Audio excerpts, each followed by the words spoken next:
প্রত্যেক ফরজ নামাজের পরে এই একটি দোয়া পাঠ করলে স্বয়ং আল্লাহ তাআলা সেই বান্দাকে সাহায্য করে, একেবারে সরাসরি সাহায্য করে।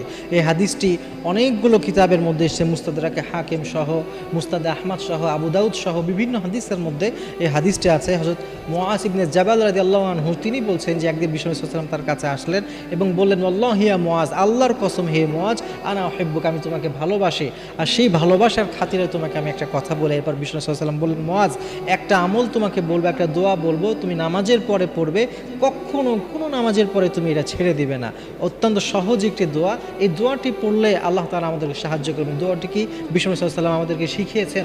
আল্লাহ তাআলা বলছে, বিষ্ণু সাল্লাল্লাহু আলাইহি ওয়াসাল্লাম বলছেন, আল্লাহুম্মা আইন্নি আলা যিকরিক ওয়া শুকরিক ওয়া হুসনি ইবাদিক। এখানে বিষ্ণু সাল্লাল্লাহু আলাইহি ওয়াসাল্লাম তিনটি বিষয়ের কথা বলেছেন। বিশ্বনবী বলেছেন তুমি এই দোয়াটি সবসময় পড়বে।